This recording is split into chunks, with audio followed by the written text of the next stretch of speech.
paix de Dieu sur vous au nom de Jésus-Christ. L'exode de bois depuis Tyr jusqu'à Jaffo.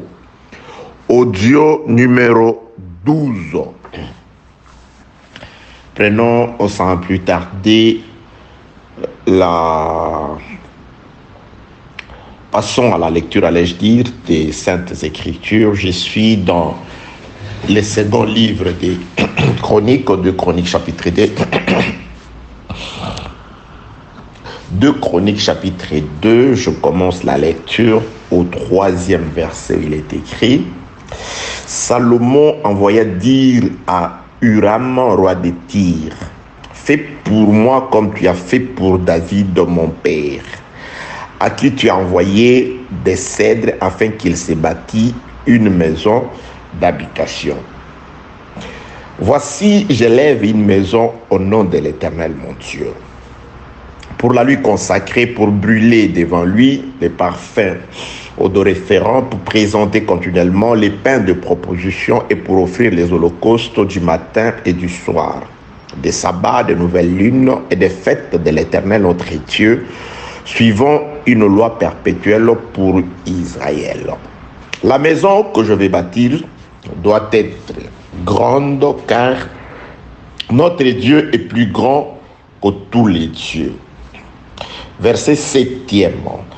Envoie-moi donc un homme habile pour les ouvrages en or, en argent, en airain et en fer, en étoffe teinte en pourpre, en cramoisi et en bleu, et connaissant la sculpture, afin qu'il travaille avec les hommes habiles qui sont auprès de moi en Juda et à Jérusalem, que David, mon père, a choisi. Envoie-moi aussi du Liban des bois de cèdre, de cypre et de santal, car je sais que tes serviteurs s'entendent à couper le bois du Liban. Voici, mes serviteurs seront avec le tien. Que l'on me prépare du bois en abondance, car la maison que je vais bâtir sera grande et magnifique. Je donnerai à tes serviteurs qui couperont, qui abattront le bois, 20 000 corps de froment foulés, 20 000 corps d'orge, 20 000 bateaux de vin et 20 000 bateaux d'huile. Huram, roi de Tyr, répondit dans une lettre qu'il envoyait à Salomon: c'est parce que l'Éternel aime son peuple qu'il t'a établi au roi sur eux. Verset 15. Bon. Maintenant que mon Seigneur envoie à ses serviteurs les froment, l'orge, l'huile et le vin dont tu l'as parlé. Et nous couperons des bois du Liban autant que tu en auras besoin. Nous te les expédierons par mer en radeau jusqu'à Jaffo, et tu les feras monter à Jérusalem. Nous sommes, très chers compatriotes célestes, en train de parler sur la grâce de Jésus-Christ qui nous est parvenue. À travers ces chapitres, du second livre de Chroniques, comment Dieu nous explique son amour vis-à-vis de nous. Comment Dieu nous parle sur beaucoup de choses dans le simple but de pouvoir toucher nos cœurs et ramener nos cœurs auprès de lui. Car tout ce que Dieu dit à l'homme, c'est dans le but de pouvoir les sauver. Et aucun homme ne peut être sauvé s'il continue à demeurer loin du Seigneur. L'objectif de Dieu, c'est de pouvoir ramener l'homme au point initial. Le point initial, Dieu a créé l'homme, il lui a donné l'autorité, le pouvoir, le règne. L'homme a perdu toutes ces choses, cette gloire par le péché, et Dieu l'a éloigné de lui. Dans son amour, Dieu a formé un plan pour amener l'homme auprès de lui. Il a commencé par l'envoi de prophètes qui n'ont pas pu ramener l'homme auprès de Dieu, jusqu'à ce que Dieu se décide à descendre, à marcher comme un homme, dans un corps d'homme, parlant le langage des hommes, agissant comme les hommes, afin de connaître la souffrance de l'homme, de mieux parler à l'homme, de manière à ramener l'homme au point initial, c'est-à-dire là où il était avant, dans une vie éternelle, jouissant du pouvoir, de l'autorité et de l'immortalité. Voilà la raison pour laquelle Dieu est en train de te parler. Tout ce qui est en train d'être dit, ce n'est pas tout simplement pour te bourrer la tête, pour te rendre capable de mieux t'exprimer. Mais Dieu voudrait d'abord, avant que tu transmettes la vie aux autres, que tu sois toi-même transformé en la vie. Que tu deviennes la vie éternelle sur la terre. Que tu deviennes une ambassade reconnue de Dieu sur la terre. Que tu reflètes la gloire céleste sur la terre. De manière à ce que tu sois capable, comme une bonne femme, de pouvoir aussi attirer les hommes à Dieu, ne fût-ce que par ton comportement, par les œuvres. Que la paix, la grâce, la miséricorde, l'amour de Dieu soient avec vous au nom de Jésus-Christ. La Bible déclare, après que Jésus-Christ ait ressuscité Lazare, beaucoup de personnes, en voyant l'homme ressuscité, Lazare ressuscité, croyaient en Jésus. Laisse que par la puissance du Saint-Esprit, au moyen de cet évangile, que Dieu te ressuscite d'entre les morts, que Dieu te fasse sortir de la mauvaise vie, de la mauvaise conscience, de toutes les mauvaises voies, que Dieu te ramène en lui, afin que ressuscité, les gens par toi croiront en Jésus-Christ, s'approcheront de Jésus-Christ. Les Juifs ont cherché à tuer et Jésus et Lazare. Pourquoi? Parce que par Lazare ressuscité, les gens croyaient et allaient à Jésus-Christ. Laisse que tu sois à ce jour, c'est Lazare qui est ressuscité par l'évangile et qui ramène les autres brebis égarées à la bergerie de notre Seigneur Jésus-Christ. Voilà le but pour lequel Dieu nous a établis, plus particulièrement m'a établi prédicateur, dispensateur de différentes grâces du Seigneur. C'est pour te rapprocher de la vie. C'est pour te ramener à Jésus-Christ. Soyez réconciliés avec Dieu. Comme l'a dit le frère Paul, je vous en supplie, soyez réconciliés avec Dieu à travers cet évangile. Je voudrais que cette parole, que ces audios puissent faire entendre le son de la voix du sang de Jésus-Christ, ce son de la réconciliation, ce son de l'adoption, ce son qui vous rassure la rédemption, ce son qui vous ramène à Dieu.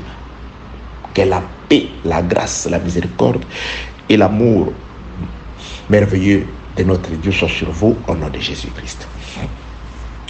Le roi Salomon, sur ordre de Dieu, par l'intermédiaire de son père David, projette d'édifier un temple, une maison pour son Dieu sur son territoire israélite, plus précisément dans la ville royale de Jérusalem. Qu'est-ce qu'il fait pour édifier cette maison? Il tourne son regard du côté, il commence d'abord par tourner son regard du côté des païens, du côté des nations. Plus précisément, dans un des pays de la terre du monde appelé Tyr. Tyr est une autre nation qui avait son roi qui s'appelait Huram. Dans les Écritures, il y a les territoires de Tyr, il y a les territoires de Sidon, il y a eu différents territoires qui n'appartenaient pas à Israël, qui n'étaient pas de Juifs. Ce n'étaient pas des Israélites, c'était des personnes qui étaient complètement hors alliance de Dieu, fait sur la terre avec un peuple élu et choisi par lui, le peuple d'Israël. Donc, l'homme de Salomon va tourner du côté des païens, afin que de chez les païens, du territoire des païens, du territoire considéré impur par les Israélites et Dieu, à travers la loi, sortent des bois qui seront utilisés pour l'édification de la maison grande et magnifique de Dieu sur la terre. Dieu nous a fait comprendre par les Saintes Écritures que, à travers ces actes-là qui ont été écrits, Dieu a caché une sagesse. Dieu a caché un message de salut pour nous qui sommes parvenus à la fin du temps. Ça, c'est l'audio numéro 12. Comme d'habitude, je m'adresse à toi, mon frère, ma soeur, qui ne tombera que sur cet audio ici. Il y en a 11 qui précèdent celui-ci. Il suffit juste de pouvoir vous adresser à celui par qui vous avez reçu cet audio et par lui, vous aurez la grâce de pouvoir bénéficier des audios manquants. Que la paix de Dieu soit sur vous au nom de Jésus-Christ. Je bénis une fois de plus Dieu pour vous, mes frères, mes amis qui m'écrivaient de partout, qui m'adressaient des paroles de bénédiction, en tout cas, tous vos messages, aussi courts qu'ils soient, me vont droit au cœur. Je suis reconnaissant à cause de l'amour que vous portez pour la vérité. Je suis reconnaissant, surtout pour ceux qui m'appellent pour me dire combien ils prient pour moi, combien ils souhaitent que Dieu me fortifie, que Dieu me bénisse, que Dieu m'accorde tout ce dont j'ai besoin, afin que je sois toujours là, disposé et disponible à annoncer l'évangile. Merci à vous, que Dieu vous bénisse, que Dieu vous éclaire, que Dieu accomplisse aussi les désirs de votre cœur, parce que vous l'aimez, vous aimez la parole. Bien-aimés dans le Seigneur, toutes ces paroles constituent un motif d'encouragement pour moi. Ça me fortifie, ça m'encourage et ça me redonne des ailes de faire du bien, d'être toujours là au service du Seigneur et à votre disposition. Que la paix de Dieu soit avec vous au nom de Jésus-Christ. Voilà, bien-aimés et dans le Seigneur, très chers compatriotes, mes concitoyens de la cité éternelle, Dieu, par David, émet une volonté de pouvoir stabiliser Dieu. Parce que Dieu dit, après que David ait déclaré que je voudrais bâtir une maison pour toi, il dit, je n'avais jamais dit quelque chose de pareil à quelqu'un. Voici, depuis que je suis sorti de l'Égypte, j'ai été nomade, c'est-à-dire je voyageais de tente en tente.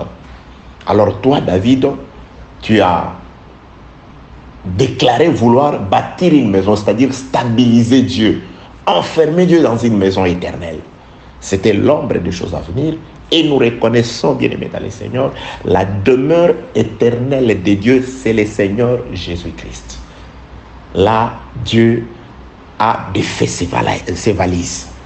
Dieu qui, du temps de l'Ancienne Alliance, a voyagé de tente en tente, c'est-à-dire il a utilisé différents corps et différentes personnes. Après nous avoir parlé à nos pères à plusieurs reprises, de plusieurs manières, par des prophètes. Vous voyez, des tentes dans lesquelles Dieu a voyagé.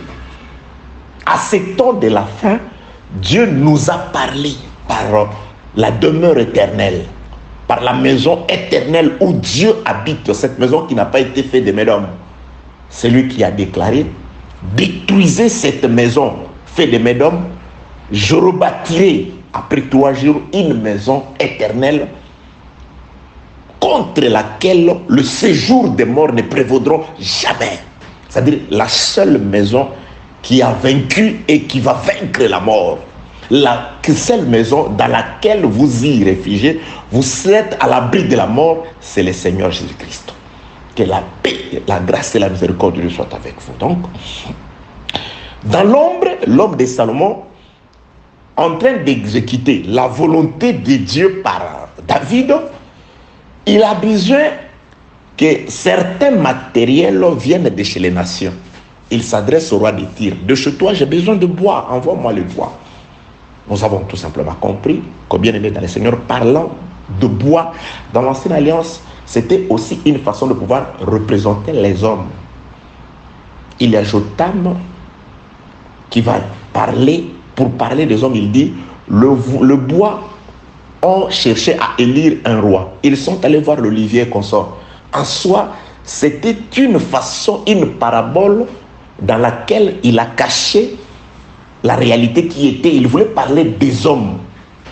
Donc le bois dans les Écritures indique les hommes. Que la paix, la grâce et la miséricorde de Dieu soient avec vous.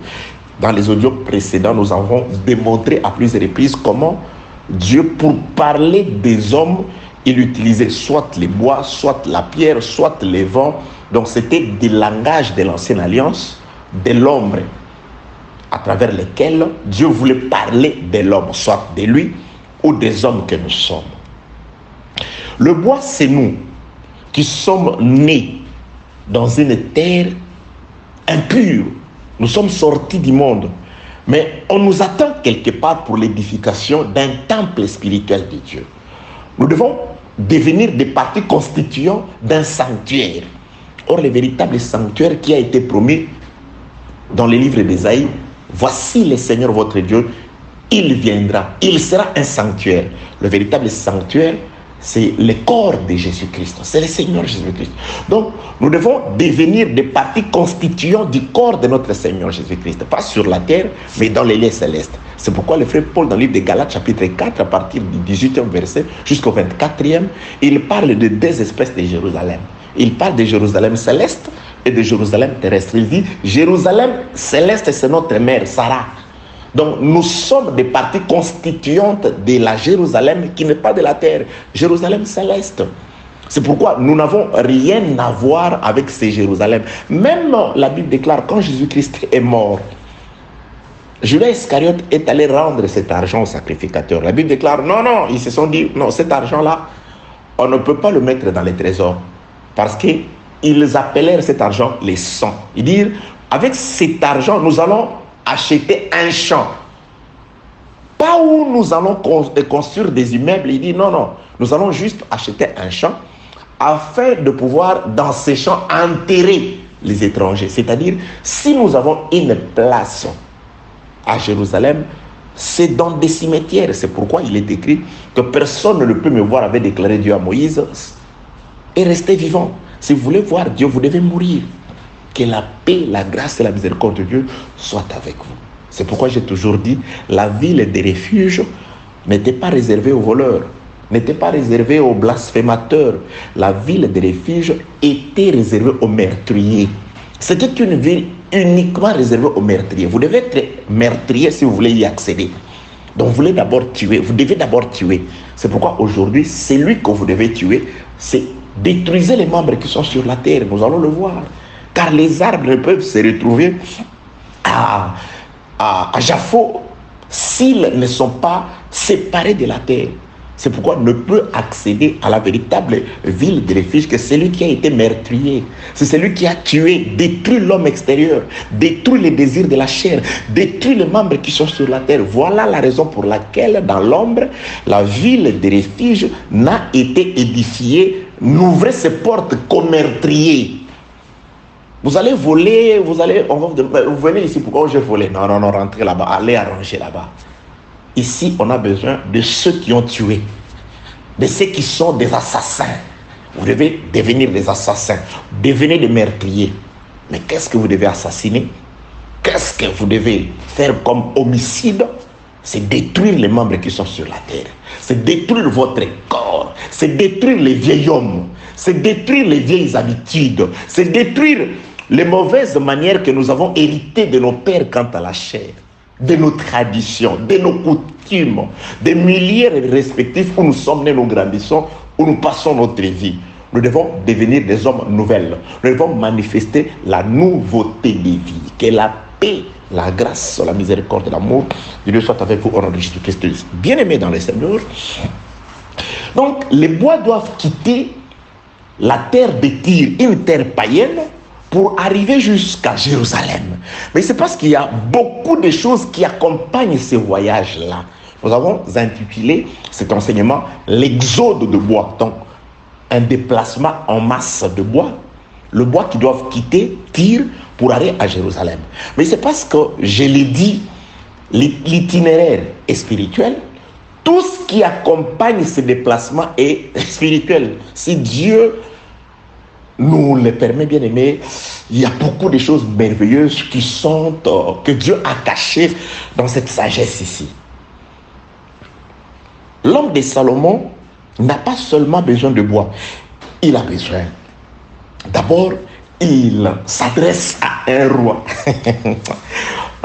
Ah, Seigneur Jésus-Christ. Salomon ne s'adresse pas directement aux coupeurs de bois, aux abatteurs de bois, aux bûcherons. Non, non, non, bûcherons, non. Salomon en soi, il s'adresse à toi, mais il passe par un roi. Il y a un roi qui a été établi à Tyr. Ah, apôtre, oui, oui, oui. Le roi Huram, il est très important. Nous allons étudier le roi Huram. Salomon s'adresse à lui. 2 Chroniques 2:3, il dit, s'il te plaît, roi, fais avec moi comme tu avais fait avec David, mon père. Donc, c'est un roi qui a traversé les générations. Il a servi David et il va encore servir le fils. Mais qui est ce roi? Bien aimé, ce roi-là. Alléluia. Salomon s'adresse, il dit, il parle au roi de Tyr, c'est-à-dire les arbres, les coupeurs du bois. Vous n'écoutez Salomon qu'à travers le roi de Tyr. Salomon s'adresse au roi de Tyr. Alléluia. Oui, bien aimé dans le Seigneur, un roi qui a servi le Père. Il dit, fais pour moi comme tu as fait pour mon père David, à qui tu as envoyé des cèdres pour la construction de sa maison à lui. Pour moi, tu vas envoyer des bois maintenant pour la construction et du temple et de ma maison. Mais beaucoup plus pour les temples. Pour le Père, c'était juste pour sa maison. Donc, un roi qui a servi le Père, il a vu David régner, il était en bon terme avec David. David est parti, le fils a été intronisé, il est en bon terme avec le fils. Et il le glorifie, dit, l'Éternel Dieu aime son peuple, raison pour laquelle il a donné à David un fils sage et intelligent. C'est parce que l'Éternel aime son peuple. Mais qui est ce roi-là? Un païen qui a autant d'amour pour Israël. Il a la connaissance, il a la dévotion au Dieu d'Israël. Il a travaillé avec le Père, il travaille avec le Fils. On s'adresse au roi. On dit tout au roi. David promet une récompense aux travailleurs, mais il est dit au roi. C'est le roi qui, ce roi-là, c'est celui-là qui va déterminer l'itinéraire par lequel le bois partiront de Jaffo, plutôt de Tyr, jusqu'à Jérusalem. C'est le roi qui dit, c'est ce roi-là. Et c'est le roi là qui va aussi intercéder pour les coupeurs du bois. Il dit, ok, David, et plutôt Salomon, nous, on va couper le bois pour toi. Nous, mes hommes, vont couper, parce que moi, le roi, je ne descendrai pas. C'est mes hommes qui seront accompagnés de tes hommes, vont couper le bois. Ne t'en fais pas de ce côté-là. Mais toi, prends soin de pouvoir nous reverser le salaire que tu avais promis. N'oublie pas, tu avais promis aux coupeurs du bois, à mes serviteurs, de l'huile, du vin, de l'orge et du froment. N'oublie pas.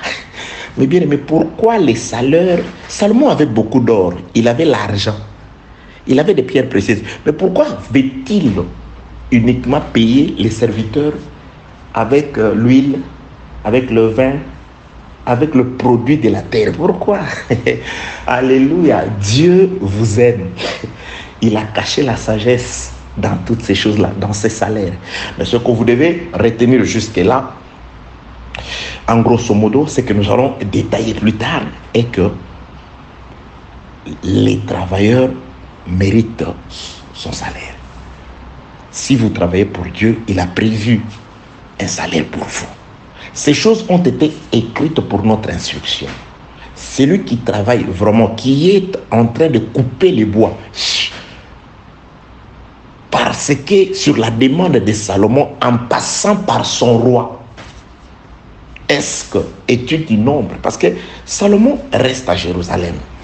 Il ne s'adresse pas directement. Il sait que les serviteurs du roi Huram s'entendent, sont des spécialistes à ce qui concerne le fait de couper le bois dans la forêt du Liban. Il dit, tes serviteurs, lui, il ne s'adresse pas directement, il s'adresse au roi. Bien aimé, c'est merveilleux.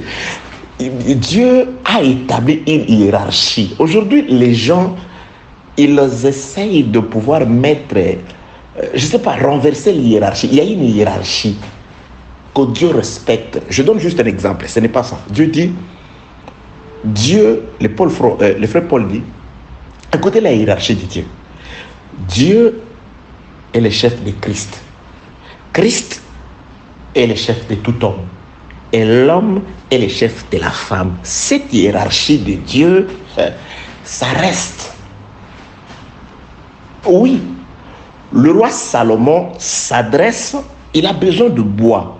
Mais regarde comment il procède. Il ne s'adresse pas directement, il n'enjambe, il ne saute pas le roi. Il doit s'adresser au roi. Le roi s'adressera aux serviteurs et les serviteurs iront se retrouver avec le bois. Vous voyez le bois? Cette hiérarchie doit être respectée, bien-aimés dans le Seigneur. Dieu doit être le chef de Christ. Christ est le chef de l'homme. Et l'homme est le chef de la femme. Cette hiérarchie-là, Moïse a oint Aaron. Mais quand Moïse, qui oint Aaron, parce que Moïse prend de l'huile, il le met sur la tête d'Aaron. Donc Moïse est supérieur à la tête d'Aaron. Moïse, Dieu dit, je te fais Dieu. Moïse, c'est Dieu qui prend de l'huile, qui le met sur la tête d'Aaron. Je parle du respect de la hiérarchie établie par Dieu. Moïse oint Aaron. Là, je suis dans le livre de Psaume 133. L'huile qui descend sur la tête d'Aaron. Mais qui a mis l'huile sur la tête d'Aaron? Vous rentrez dans le livre de Lévitique, vous allez voir que c'est Moïse. Donc Moïse met l'huile sur la tête d'Aaron. Or Moïse, c'est Dieu. Exode 7, 1. Moïse, c'est Dieu. Dieu met l'huile sur la tête d'Aaron. La tête d'Aaron fait descendre l'huile à la seconde station qui est la barbe. C'est après la barbe que l'huile peut atteindre le pan, les extrémités de son vêtement. Cet ordre-là, ce passage de l'huile de Moïse à la tête, la barbe, après la barbe, c'est les extrémités du vêtement. Dieu est le chef de Christ, Christ est le chef de l'homme, l'homme est le chef de la femme. Dieu, David, plutôt, non, comment il s'appelle? Salomon s'adresse à Uram, Uram s'adresse aux serviteurs, et les serviteurs vont s'adresser ou vont aller rencontrer les bois dans la forêt. Une hiérarchie à respecter. Je vais détailler, ne vous en faites pas. Ne vous en faites pas. Abraham est le père ou le chef d'Isaac. Les serviteurs est au service d'Abraham, mais pour Isaac. C'est le serviteur qui va aller voir Rebecca. Donc, il y a Abraham, il y a Isaac, il y a les serviteurs et il y a Rebecca. Donc, Rebecca ne peut jamais voir le visage d'Abraham si Rebecca ne passe pas par d'abord les serviteurs le conduisent à Isaac dans le champ. Isaac dans les champs va présenter Rebecca après à son père Abraham. La femme, l'homme, Christ et Dieu. Le pan de vêtements, la barbe, la tête, après l'huile rentre à Moïse. Le bois, le serviteur, Uram, et ensuite Salomon. Bien aimé, la hiérarchisation des choses par Dieu est spirituelle. Je peux vous donner beaucoup d'exemples dans les Écritures qui respectent cette hiérarchie. Que la paix, la grâce et la miséricorde de Dieu soient avec vous. Psaume 21, 22, 23, 24, 25, vous montez. David, quand il écrit un psaume, il ne le remet pas au chantre. David écrit, il appelle le chef des chantres. Au chef des chantres. Oui. Au chef des chantres. Alors quand tu lis le psaume là, le premier verset, au chef des chantres, tu sautes, ce n'est pas en vain. Rien n'a été écrit au hasard. Les hasards n'existent pas. David remet, quand Dieu inspire David, David prend l'inspiration, il la remet au chef des chantres. C'est le chef des chantres qui va donner l'inspiration aux chantres. Les chantres vont chanter ce qui leur a été donné par les chefs du chantre, lesquels a reçu de David, et David a été inspiré par Dieu. Cette hiérarchie, bien aimé, je peux dans les Écritures, nous allons naviguer jusqu'au... Ici, il est, je crois, il est 9h20. 9h20. Donc chez vous, c'est en Afrique ou en Europe, c'est 2h du matin ou 1h. Donc on peut aller jusqu'à midi de chez vous dans cette hiérarchisation. La hiérarchisation des dieux. Que la paix, la grâce et la miséricorde de Dieu soient avec vous. Il y a beaucoup de choses, je reviendrai nous expliquer. Je n'ai pas promis, mais les Écritures nous ordonnent de dire ça s'il faut que nous parlions sur cet enseignement. Des tirs à Japho, l'exode de bois, des tirs à Japho. Il y a beaucoup d'éléments qui constituent ou qui accompagnent ces déplacements-là. C'est pourquoi, bien aimés dans le Seigneur, il y a beaucoup de choses qui ont été faites, qui sont en train d'être faites, afin que nous soyons capables de sortir des tirs du monde pour aller vers Dieu. Il y a Salomon qui a besoin de bois qui sont dans la forêt, mais qui respecte la hiérarchie. Il dit non, je ne peux pas, moi, Salomon, aller directement là-bas. Non. Il regarde, dans quel pays? Ah, dans tous les pays de la terre, il y a le pays de Tyr. À Tyr, il y a un roi qui n'est pas seulement en mon terme avec moi, mais un roi qui avait déjà collaboré avec mon père. Donc, il a déjà été avec mon père, il avait aidé mon père à construire sa maison. Alors, c'est à ce roi-là que je dois m'adresser. Bien aimé, Dieu ne s'adresse pas à quelqu'un par hasard. Alléluia. Jésus-Christ n'est pas venu par hasard. Oh non, voilà. Il est né. Non, non, si vous regardez tout d'après quelque chose qui a déjà été fait avant. Ok, bien aimé dans le Seigneur. Donc, retenez que Huram, le roi de Tyr, est aussi un personnage très, très important en ce qui concerne le déplacement, les saluts de bois qui doivent quitter Tyr pour arriver à Jérusalem. Parce que c'est lui. Qui est-il, cet Huram qui va tracer l'itinéraire? Il dit non, le bois, on ne le conduit pas par des chars, parce qu'à cette époque, il y avait des chars. On a envoyé chercher des singes, des histoires du côté de l'Égypte et consorts. On utilisait des chars. Mais on pouvait aussi utiliser les moyens de locomotion, autres moyens. Mais pourquoi lui, en traçant l'itinéraire, ce roi-là, qui a travaillé avec le Père et le Fils, qui reconnaît la grandeur du roi d'Israël, qui reconnaît l'intelligence et la sagesse de Salomon, qui lui avait dit que Salomon était sage et intelligent? Quand Dieu a parlé à Salomon, lui, il était là. Il va tracer l'itinéraire. Le bois partira de Tyr en passant par la mer sous forme de radeaux liés les uns aux autres jusqu'à Japho. Et toi, tu viens. Donc, il le dit même à Salomon ce qu'il doit faire. Bon, nous, mes serviteurs, leur rôle, leur travail va se limiter à Japho. À Japho, toi, tu vas descendre. Et il donne même des ordres à Salomon. Qui est-il, cet Huram-Abi? Il fait partie de la hiérarchie. Il a une place dans la hiérarchie. Je viens de nous les expliquer.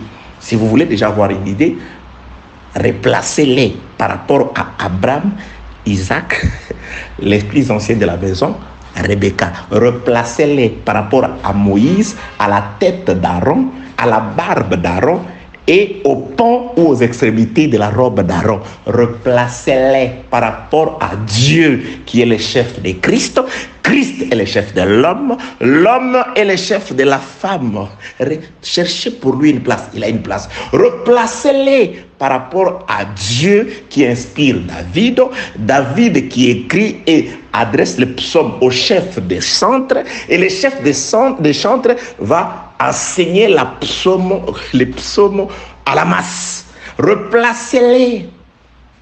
C'est pourquoi, lorsque dans le livre d'Apocalypse n'est pas isolé, tu ne peux pas être seulement le spécialiste du livre de l'Apocalypse. Non, même si tu étudies l'eschatologie, il faut étudier toutes les Écritures pour comprendre toutes les Écritures. Ce n'est pas un livre isolé ni exceptionnel. Il fait partie des Écritures. Ce n'est pas en vain. Je vous donne déjà un flash qu'il est écrit à l'ange de l'Église. Parce que David enseigne le cantique au chef des chantres. L'ange de l'Église. Ouais, ouais.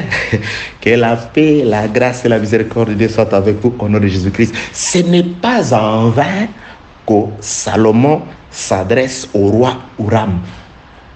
Huram intercède pour ses serviteurs. Bon, Salomon, ok, nous allons couper du bois. Autant que tu en auras besoin. Mais toi, fais gaffe. Envoie-nous. Mes serviteurs ont besoin de l'huile, ont besoin de vin, ont besoin de froment, ils ont besoin de l'orge. Ces 4 produits qui sont tous des produits de la terre. Les salaires, c'est un salaire d'abord de la terre. Les produits de la terre. Pourquoi? Alléluia. Dieu est merveilleux. Oh, bien-aimé dans le Seigneur, la hiérarchisation. J'étais pour dire autre chose, mais Dieu nous a amené dans ça. Donc ça veut tout simplement dire, chaque jour, nous aurons le temps par le Saint-Esprit de vous détailler sur tout ce qui est écrit dans ces passages des Écritures qui nous parlent des préparatifs sur la construction de la fameuse maison grandiose et magnifique de Dieu sur le territoire israélite, plus précisément dans la ville capitale de Jérusalem. Donc le bois trouveront grâce, parce qu'un temple, la bonne nouvelle, c'est la construction du temple. Notre bonne nouvelle, c'est la mort de notre Jésus-Christ, parce que c'est par sa mort qu'il a rebâti le temple véritable. Et la bonne nouvelle, c'est la mort de Jésus-Christ pour nous. N'eût été que le Seigneur passa par la mort, nous serions toujours en Égypte. Et les Égyptiens auraient toujours de l'ascendance sur nous. Parce que c'est la mort de l'agneau qui a fait que l'ordre puisse être donné par Pharaon de pouvoir libérer le peuple. Et quand ils mangeaient l'agneau, ils étaient habillés en vêtements de festin. Pourquoi? Parce que des pèlerins. Pourquoi? Parce que c'était le jour de leur départ. Donc, la bonne nouvelle, c'est la mort de l'agneau. Que la paix de Dieu soit avec vous au nom de Jésus-Christ. Alors, le bois, nous sommes arrivés dans la question principale, bien-aimé. N'oubliez pas, retenez la hiérarchie, ne me posez pas, poser des questions, ne vous en faites pas. Ça veut dire quoi? Il y a des gens qui veulent toujours en savoir plus avant tout le monde. Aux serviteurs de Dieu, je réponds, parce que les ministres de Dieu ont droit de connaître. Donc, dans le partage, moi, je ne peux pas quand même réserver si quelqu'un me pose la question. En tout cas, ne vous en faites pas, je vais répondre parce que je dois libérer ce que j'ai. Je dois libérer. Quand j'étais en train de prier aujourd'hui, Dieu était encore en train de me dire que tout ce qu'il m'a dit, c'est afin que je puisse monter sur le toit et crier à haute voix. Il me dit des choses en cachette et c'est à ce Dieu-là. Prier pour que Dieu nous accorde la force, la capacité de pouvoir monter sur le toit. Bien aimé, monter sur le toit, ce n'est pas facile. Dieu peut te révéler des choses, mais tu n'as pas la force de monter sur le toit, de crier à plein gosier afin que ces choses merveilleuses et salutaires soient écoutées de tous. Donc que Dieu nous accorde la force, que Dieu nous accorde tout ce dont il faut qu'il mette à notre disposition, tout ce dont il faut, de manière à ce que nous soyons capables de monter sur le toit. Et si Dieu pouvait permettre à ce que nous ayons une radio, à quoi est-ce qu'il y a un problème? À quoi est-ce que c'est un problème? Qu'est-ce que ça va faire à Dieu s'il nous donnait une radio? Là, oui, moi je dis, je m'adresse à Dieu par vous. Et si Dieu, vous nous aimez, vous avez besoin des audios, vous appelez. Mais si on avait une radio, si Dieu nous donnait une radio, quand je parle de radio, je parle de radio. Tu veux dire quoi? Oui, RMC. On ne peut pas avoir une radio comme RMC. Qui a dit ça? On ne peut pas avoir une radio comme RFI. Qui a dit ça? On ne peut pas avoir une radio comme Top Congo. Pourquoi pas? Pourquoi pas? Suis-je le seul à être capable de monter sur le toit pour crier? Non. C'est plein de personnes qui ont un message à dire. Et si on avait une radio? Et si Dieu nous donnait une radio? Si Dieu nous donnait une radio, parce que nous avons droit au vin, à l'huile, à l'orge et au froment, parce que nous coupons le bois. Oui, là je suis en train de couper du bois. Mais pourquoi pas dans les salaires que Dieu puisse aussi insérer, je parle d'une radio diffusion. Oui, à très longue, pas courte onde, les ondes, je ne sais pas comment ça se dit. Mais je dis comme la radio RMC. Pourquoi pas? La RMC, oui, moi je dis pourquoi pas. Moi je me pose juste la question. Pourquoi pas on puisse avoir une radio? Je ne parle pas d'abord de la télévision. Moi je parle de la radio. Pourquoi pas une radio comme RFI? Pourquoi pas une radio comme Top Congo? Il y a une radio très célèbre là-bas à Kinshasa, qu'on suit partout, même ici en Chine, il nous arrive parfois de les suivre. Pourquoi pas avoir une radio comme la radio célèbre que toi tu connais, que je ne connais pas? Pourquoi pas on ne peut pas avoir une radio? Parce que Dieu nous dit que ce qu'il nous a dit à la maison, dans l'ombre, nous devons monter sur le toit et crier à haute voix. Oui, spirituellement parlant, le toit c'est l'église. Là je suis en train de crier. Mais cette église-là, les membres ne sont-ils pas éparpillés? Et une radio ne peut pas, à très longue, aux ondes, je ne sais pas, très longues, ne peut pas permettre à ce que les brebis qui sont partout écoutent cet évangile. Oui, vous le distribuez, oui, vous le partagez. Mais pourquoi pas, je me pose une question, pourquoi pas on peut avoir une radio? Que la paix de Dieu soit avec vous, au nom de Jésus-Christ. Nous avons dit dans les Écritures qu'il répond aux questions, c'est Dieu. S'il trouve bon de répondre à cette question, oui, qu'il réponde. S'il dit que ce n'est pas possible, bon, lui, s'il ne veut pas qu'on ait une radio, bon, c'est Dieu. Mais moi, j'ai posé la question à Dieu. Et vous aussi posez cette question à Dieu. Pourquoi pas on ne peut pas avoir une radio? Pourquoi pas? Afin que ce qui se dit à travers des audios, que ça se dise à travers une radio. Que la radio soit aussi une phase, un aspect du toit sur lequel doivent monter plutôt ceux qui ont écouté le Seigneur leur parler dans l'ombre. Toutes ces choses que Dieu nous dit, si on avait une radio, bon, Dieu, on te bénit déjà, je te bénis déjà parce que tu nous rends capable de pouvoir faire entendre ta voix au loin. Merci pour le moyen de bord. Mais si on pouvait avoir une radio, il ne nous est pas permis de pouvoir te demander des choses comme les radios, juste une voiture qu'on peut demander. On peut juste demander des maisons, pas une radio, afin que ça puisse servir aussi de toit sur lesquels nous devons monter afin de crier en plein gosier, de sonner la trompette et que tout le monde écoute l'évangile et que cette parole soit salutaire pour ceux qui sont prédestinés à la vie et qu'elle constitue aussi une condamnation de manière à ce que personne ne puisse dire je n'ai pas écouté. Mais il y avait une radio. Que la paix de Dieu soit avec vous au nom de Jésus-Christ. Ah, Blanchard, il en demande trop. Ah non, si Dieu me dit que tu demandes trop, bon, c'est Dieu. Ben, moi, je dis tout simplement, pourquoi est-ce qu'on ne peut pas avoir une radio comme RMC? Pourquoi est-ce qu'on ne peut pas avoir une radio comme RFI? Ne t'en fais pas, moi, je ne te pose pas la question. Moi, je m'adresse à Dieu, qui m'a dit personnellement que j'ai des choses à dire sur le toit. Je ne sais pas, le toit, c'est juste... je suis devant vous ici en train d'enseigner et vous allez juste partager les audios ou à travers une chaîne YouTube. Ça ne peut pas être une radio. Pourquoi pas? Qu'à Dieu revienne la gloire, l'honneur au siècle des siècles, au nom de Jésus-Christ. Je vais juste exprimer un désir de cœur, un cri du cœur. Bien-aimés dans le Seigneur, très chers compatriotes, pourquoi ces bois-là, uniquement ces bois-là? Pourquoi seulement le cèdre, le cypre et le santal? Pourtant, nous avons commencé à voir depuis des audios précédents que cette forêt des Liban regorge toute une litanie de bois. Il y a diverses espèces de bois là-bas. Salomon jette son dévolu sur ces trois espèces de bois, les cèdres, les cypres et les santales. Pourquoi? Parce que Salomon n'a pas de réponse à nous donner. Salomon vient afin que s'accomplissent les paroles écrites dans un livre que lui a remis David, son père. Et si on demande à David, mais David, pourquoi? David dira, 1 Chronique, chapitre 28, verset 19, ce que j'ai remis à mon fils, c'est Dieu qui me l'a écrit par un écrit de sa main. Donc moi, je n'ai fait que transmettre le plan du modèle de cet ouvrage que m'a donné Dieu.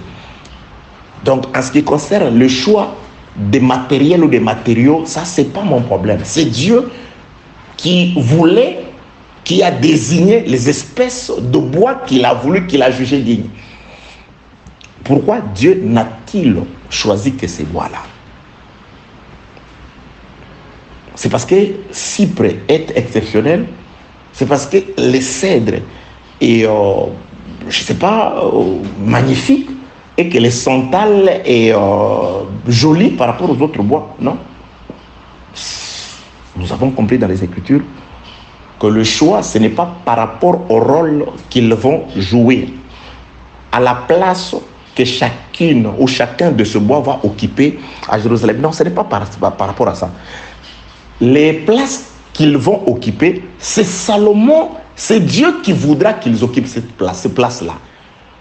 Dieu avait dit que pour les santales, toi, on va se servir de toi juste pour les instruments de musique, ainsi que pour les escaliers. C'est Dieu qui a déterminé que les choses doivent être comme ça.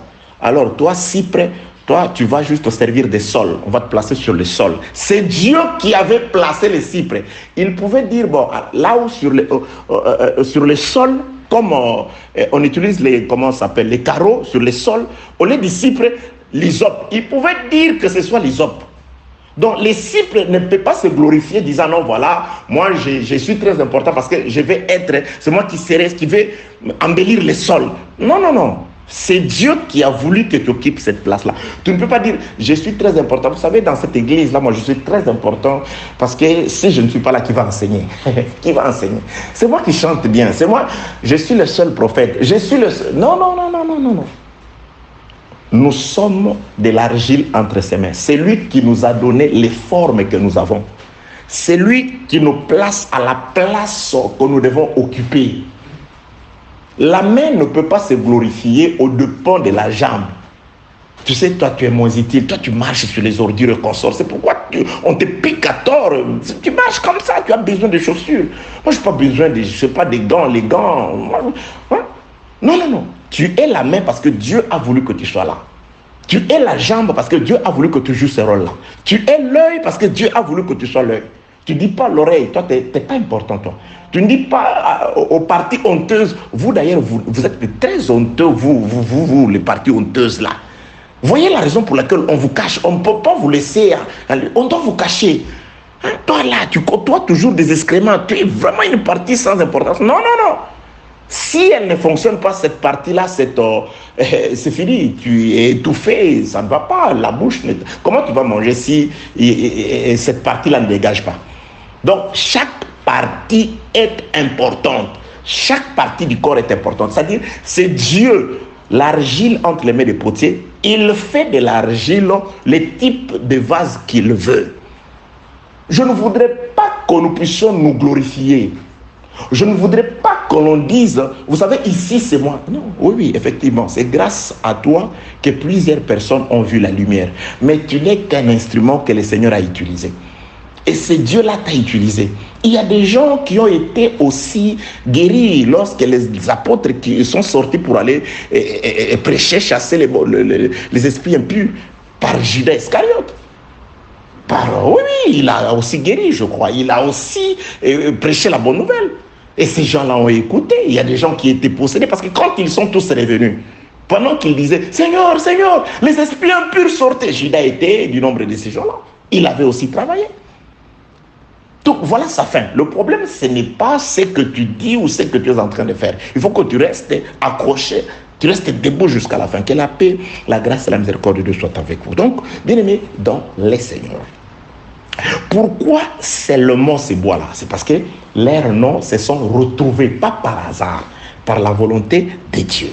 C'est pourquoi nous avons commencé dans l'audio numéro 11 à expliquer le rôle, à expliquer plutôt la raison pour laquelle, en quoi ils étaient utiles ces bois-là, en quoi ils étaient importants. Nous avons compris que non, tout ce que tu es aujourd'hui, un homme de prière, un homme craignant Dieu, un homme, je ne sais pas, une femme, une sœur qui chante bien, qui prie beaucoup, qui prophétise, c'est Dieu qui t'est là, c'est Dieu qui t'a façonné ainsi.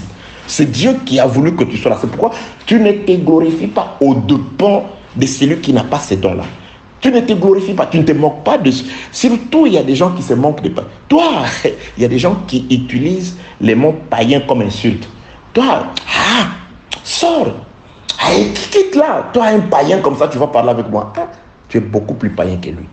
Tu utilises les termes païens comme insulte. Du temps où ces termes, c'est-à-dire par rapport au temps d'avant la mort de Jésus-Christ, nous étions tous appelés païens par rapport au fait que Dieu ne s'était pas révélé à nous. Dieu ne nous avait pas choisis. C'est pourquoi nous étions le païen, eux c'était la nation de Dieu. Aujourd'hui, Dieu, entre guillemets, t'a choisi. Il s'est révélé à toi. Il a parlé à toi. Il n'est pas païen seulement parce qu'il veut être païen. C'est parce que c'est que Dieu t'a donné, il lui a donné. Et peut-être que si Dieu lui avait accordé cette grâce que toi tu as d'écouter cet évangile, il serait peut-être beaucoup plus, ou il serait encore meilleur que toi. On n'utilise pas la parole de Dieu pour faire mal aux autres. Regarde-moi ces païens. Toi, tu connais l'Apocalypse 12, Apocalypse 17. Toi, tu peux... Païen, quitte là, un païen comme ça, un incirconcis. Regarde-moi cet incirconcis. Toi, un incirconcis, tu viens ouvrir ta bouche ici. Frère, tu insultes. Je vois pas. Non, je n'insulte pas. Je le qualifie. Ah bon. Mais quand tu dis à quelqu'un que c'est un imbécile, tu le qualifies. C'est une mauvaise qualification. Comment vous qui êtes appelés de Dieu, vous qui devez déjà supporter les offenses, mais c'est vous qui offensez les autres. C'est vous qui offensez les frères. C'est vous qui méprisez les autres. À cause de ta connaissance, tu veux manier les autres, manipuler les autres. C'est parce que tu es pasteur de l'église que tu manipules les gens pour régner. Tu as utilisé la ruse, la politique, tu appelles ça sagesse. Moi, je connais des gens très rusés, il appelle ça sagesse. Il est avec toi, il s'approche de toi, il commence à te poser des questions. Toi, tu réponds naturellement, croyant que lui te pose des questions. Or, dans sa tête, il est tellement rusé, il veut te sonder. Il veut savoir ce que tu penses. Après, il ira dire aux autres là-bas, lui, je l'ai sondé. Attention avec lui. Il m'a dit, voilà ce qu'il m'a dit.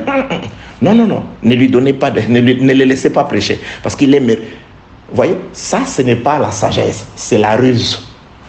T'es un rusé, comme les diables. Oui, là, tu manifestes les œuvres de ton père, les diables. Prouve qu'il n'est pas ton père. Répands-toi. Ce n'est pas ça la sagesse. La ruse, ce n'est pas la sagesse. Ça, c'est la malice. Tu es malin. Tu tentes les autres. Dieu ne tente personne. Il ne tente. Bien aimé, ça, moi, je ne le fais pas. Tu sais, moi, quand on était avec lui, j'ai déposé l'argent afin de voir ce qu'il allait faire. Je ne savais pas. Oui, je l'ai piégé, moi. J'ai trouvé que ce frère est moins... Bien aimé, tu as contribué à la tentation d'un frère, d'un homme. Il est tombé, oui. Mais malheur à toi parce que cette chute est arrivée à cause de toi. Tu es un malin, tu es un ruseux. Un homme rusé, rempli de ruse. Tu appelles ça la sagesse. Ce n'est pas la sagesse, c'est la ruse. Il faut savoir faire la part des choses. Il y a des hommes, quand tu parles avec lui, c'est-à-dire, il y a même des gens qui t'appellent, tu vois, ces pasteurs-là, quand tu parles avec lui, il faut faire très attention. Il est trop rusé. Il te pose des questions. Non, non, non, non. Attention, il veut juste te sonder. Bon, tellement blanchard d'habitude, je n'ai pas de choses à cacher. Bon, je m'en fous. Il y a des gens pour lesquels on nous a avertis. Attention, moi, je m'en fous. Je parle parce que très rarement dans ma bouche, je parle mal des autres. Je n'ai pas le temps. Je glorifie Dieu pour la grâce des autres. J'aime que tout le monde aille de l'avant. Je me sens... Vous savez bien, mais ça me rassure. Quand je trouve quelqu'un qui parle bien de Jésus-Christ, ça me rassure, ça me fortifie. Je me dis, voilà, Dieu est vivant. Surtout, il dit des choses comme je l'ai dit. Je dis, vraiment, je certifie que Dieu m'a vraiment parlé. Parce que ce qu'il m'a dit ici en Chine, il a aussi dit à un serviteur de Dieu là-bas, de l'autre côté, en Australie, en Afrique, en Asie, en Martinique, dans les îles, aux États-Unis, en Amérique du Sud, au Brésil. Dieu est merveilleux. Exactement ce qu'il m'a dit. Je confirme que Dieu me parle aussi. Quand Dieu parle par quelqu'un de manière exceptionnelle et que cet homme-là dit des choses merveilleuses qui me touchent, en tout cas, je me retiens difficilement. Il faut que je dise Amen ou que j'écrive, même à la personne, même dans le groupe où le message est partagé, je dis Amen, que Dieu te bénisse. Parce que je me suis senti concerné. Tu as été un canal par lequel Dieu m'a parlé. Moi, je ne me déplace pas pour aller à l'église uniquement pour prêcher. Je me déplace d'abord pour aller à l'église, pour adorer et pour écouter. Oui, j'ai besoin de m'instruire. J'ai besoin de me purifier encore. J'ai besoin d'échanger. J'ai besoin d'aller de l'avant parce que je voudrais que Dieu m'assiste en ce qui concerne la vie présente et qu'il me rassure le repos, et qu'il me rassure plutôt le repos après cette vie. C'est pourquoi j'écoute Dieu dans les sommeils, à travers le rêve, le vision quand je prie, le message, et aussi à travers les autres, et dans les conseils des autres aussi, dans les exhortations des autres aussi. Tu es orgueilleux à cause de la petite grâce de Dieu. Tu te crois, tu veux devenir le chef de tout le monde parce qu'on dit que tu parles bien. Tu veux orienter, donner des ordres parce que c'est toi qui as été le premier là-bas. Parce que c'est toi qui as rassemblé les gens, premièrement. Maintenant, tu utilises les fouets, tu utilises la ruse, tu as créé un gouvernement parallèle. C'est-à-dire, tu es ministre, il y a des ministres qui sont avec toi, mais tu as un gouvernement parallèle, tu as ton bureau, tu as ton cabinet privé. Il y a des frères et sœurs de l'église que tu utilises en coulisses afin que ces gens-là aillent sonder, aillent te recueillir des informations. Qu'est-ce que vous pensez? Ah non, pasteur là, il exagère aussi. Tu vois cette sœur là, il faut faire très attention avec elle.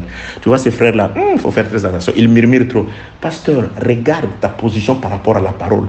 Si tu n'as rien à te reprocher, qu'on murmure, Dieu, il va te justifier. Mais on dirait qu'il est mort. Quel est ce Dieu que toi tu prêches? Quel est ce Dieu que tu nous présentes si tu n'es pas capable de faire confiance à ce Dieu? J'étais quelque part, je crois, au 20e siècle, avant 2000 ans, j'étais dans une église. Je suis arrivé dans cette église-là. Un homme que je croyais être mon ami, il a dit aux autres, non, voilà, ce frère-là est très dangereux. Lui, quand il va arriver, quand il va prêcher, voilà ce qu'il va dire. Contrairement à ce que nous croyons ici, quand il va dire, vraiment, je le connais, et en tout cas, ça va, il va renverser les... Il a dit beaucoup de choses contre moi. Alors, je suis arrivé dans cette église, ils ne m'ont pas reçu.